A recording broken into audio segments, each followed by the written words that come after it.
Hi guys, welcome back to another YouTube video. Thank you so much for watching. Today I have a bit of a story time because this has been an ongoing thing for the last 2 years and it's all to do with my Chloe bag.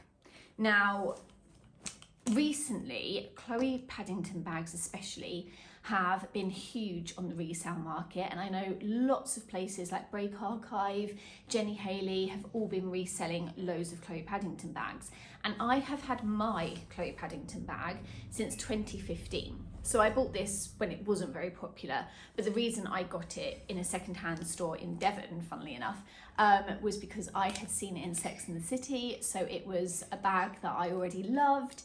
And when it originally came out back in 2005, I think it was like while Phoebe Philo was at Chloe as well. I loved it when it originally came out at Chloe, and it was such a huge bag. Everybody had one.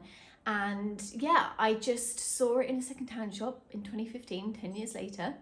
Recently, these bags have been selling for so much on the resale markets. They started off about 8-9 months ago selling for about $350, and then they went up to 500, went up to 750, and some of them I've seen like hitting £800. But what happened with my Chloe bag, here she is. This is the Chloe Paddington bowling bags. This is the largest size. So the normal Paddington is about this big, and then mine's got like this extra bit with a big base. So she's a hefty one. The thing that happened with my Chloe bag, over time, this archway that holds the padlock came away. It unscrewed itself from the plaque that it's on, basically. And therefore I couldn't have the padlock on it because it would just come off. So this was like swinging around, basically, this arch bit on the plaque, because it had unscrewed itself from one side. For ages, I didn't really have the money to get it fixed. I messaged the Seam, which is like a known handbag repair and also clothing. I think they do lots of different things, like a designer luxury repair online store. And they said that it was going to cost about £70 to fix. So I tried saving up for it, but various things happened and I couldn't always afford it. This is about 1.5 years ago, maybe even 2 years ago now. And then I just kind of left her, and I feel so bad about it, but she just kind of stayed in her dust bag and didn't get used because I couldn't put the lock on. Not that it needs the lock to really do anything. You can fully lock the bag because this goes like on the arches, but I just left her because she was broken and I didn't want to take a broken bag out and risk breaking her even more. So in more recent times, I thought, right, I'm going to take the bag back to Chloe and see if they'll fix it. I don't know why I didn't think of this earlier. So I think I have some footage which I'll play now where I took the bag into the Chloe store on New Bond Street in London, and I took her in and they said, yeah, that's fine, we'll send her off to Paris for free as part of like our service, and thank you so much for buying her. Obviously they didn't know that I bought her secondhand. The serial number inside says it's from 2005, and I think they just assumed that I'd bought it in the store in 2005. And I was going to let them think that. So I don't think me buying it secondhand though would have changed that. It's an authentic Chloe bag, so they were always going to offer to fix it. She got sent all the way to Paris. She had a lovely little holiday, but unfortunately, I then got an email once she arrived in Paris that they could not fix the bag, and that even though Chloe have now reissued the Paddington, so you can buy the Paddington in a Chloe store or on the Chloe website for, I think it's over £2,000. And they're newly made, so they're not even the original ones. They're slightly different looking as well. Even though that they've reissued the bag and have all the parts, they didn't want to use the parts on a vintage Chloe piece when they are being made for the new ones. So she got sent back, still broken.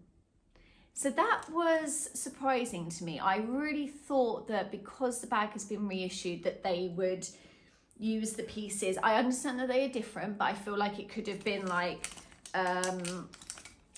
like this plaque could have been taken off and fitted with the new version. So the new version doesn't have a back plaque, and the rivets that go through are screwed. And then they just have the back rivets on the back with no plaque. This is the bit that was causing the problem for them, was taking this bit off to re-screw this arch in. So this is the bit that was broken. This side was away, and all it needed was to have this plaque taken off, re-screw the arch in, and then put the plaque back on. And they said that they weren't willing to do that, and that they weren't willing to use new pieces and change it so that it looked like the new bags, how the new bags are done. So that was disappointing. So it came back all free of charge, but still, obviously still unfixed. And then I was talking to my dad about it, and he was like, I can fix it. He was like, give it to me, give me a month, I'll get it sorted. And that is how I am now showing you my fixed Chloe bag. And basically I'll put up some pictures because I took some photos of the new Chloe bags and how they have been done. And I said to the lady in the store, and I was like, have you changed it for the reissue? Because you get a lot of vintage bags coming in that the arch has become unscrewed. And obviously the people at Chloe are refusing to take the back plaques off to re-screw the arches in. So is that why you've changed the new design, so that this doesn't happen in the future and there is no back plaque to take off, you just have the rivets and you just re-screw them? And she sort of didn't give an answer, but I got the idea that that is the reason why they've changed the new design. So basically my dad kind of copied that. It does still have the back plaque on because for this bag it has to stay on, but he took this off and he said it was very easy to do. He just screwed into the old rivets, and what he's put on now is unscrewable rivets, so you can unscrew these whenever you want and the plaque on the back will come off easily if it happens again. However, he has super glued it, and he has re-screwed it and then squirted super glue up into the screw so that it should never ever come undone again. However, if it does, he's thought ahead and put unscrewable rivets on so that in the future, because these were just flat rivets before, so he had to drill them out essentially. But he has done such an amazing job. So the plaques are still original, it's only the rivets that have been replaced. But like, considering he unscrewed, like he drilled the old ones out, it's kind of crazy that there's no damage at all on the plaques or on the arch or anything. You can't even tell that he's done anything. And then the rivets are the only thing that's new. But he got ones that matched the gold perfectly, and he's polished it all up for me because he's just the best. So that is my fixed Chloe bag now. But yeah, I just wanted to do a little story time on it because I thought it was really interesting that Chloe didn't fix it. And you know, if you take a bag to like Louis Vuitton, even if it's like from Takeshi Murakami or anything like that, they keep producing all of the old hardware so that those bags can be repaired and fixed if needed. And the only thing that I know that they don't create anymore is the koala bear noses buckles, which are on my denim piece and my Takeshi Murakami piece.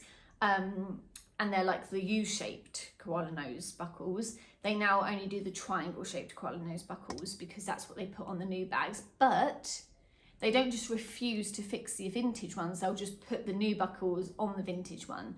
Obviously, some people might not be happy with that because it's not the original buckle. However, they're still offering to fix it. That's why I was confused, because this whole system is still on the new Paddington bag, so I didn't understand why they couldn't just put the new one on and do it that way. And yes, it would look not like the original plaque, but I didn't mind, do you know? It was better for me to just use the bag. But anyway, my dad came to the rescue and fixed it. So I'm very, very glad she's back in my life. I love her so much.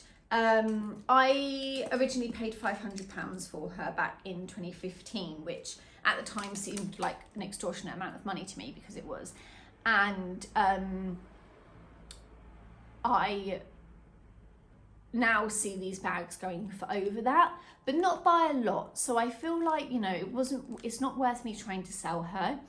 And I have sentimental reasons why I want to keep her, because I bought her in Devon, and it was when my great aunt and uncle were alive. Actually, I think my great uncle had just recently passed at the time, so it's special to me because it reminds me of them.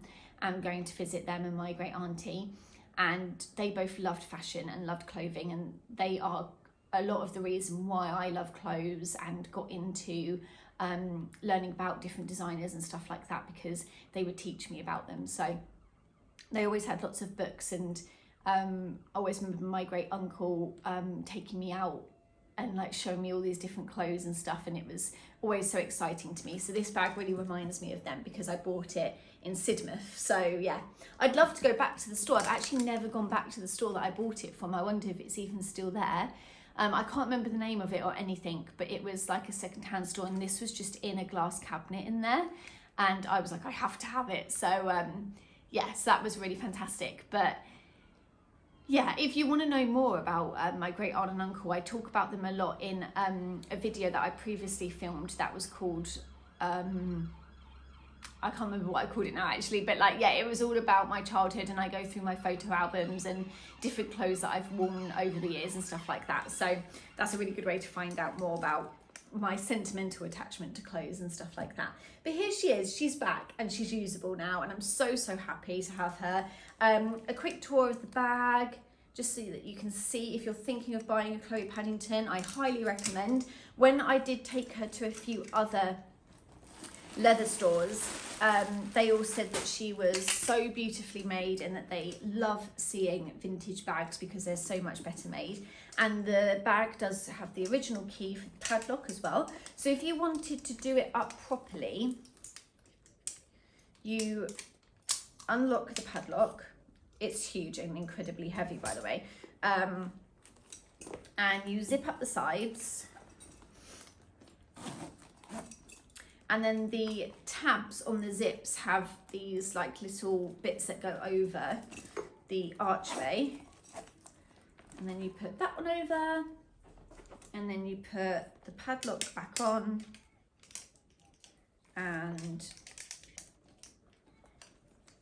lock it with the key, lock it with the key.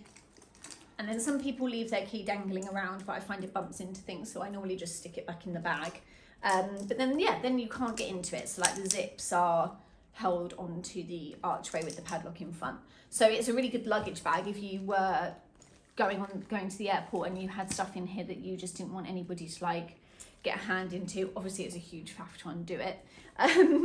But yeah, like it is a good travel bag for stuff like that. Or if you're you've got stuff in here and you're going in the taxi or whatever, I don't know. Obviously it's a bit of a faff, but that option is there to do it completely up. So I thought I would show you. But normally what I do, because the padlock is heavy enough, I tend to just put the padlock over like that, so I can still get in here, and I just flip it back if I want to get inside. And then when I'm walking around, the weight of it holds itself over so that the padlock's still at the front. So yeah, that is the Chloe Paddington. This is the bowling version, so it's the larger size.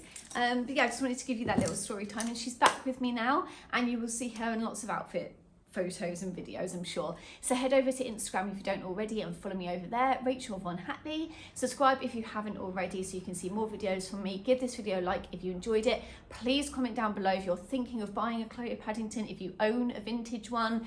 Did you buy it back at the time that they were released? Have you bought it recently? Have you bought one from like Break, Jenny Haley, any other resale stores?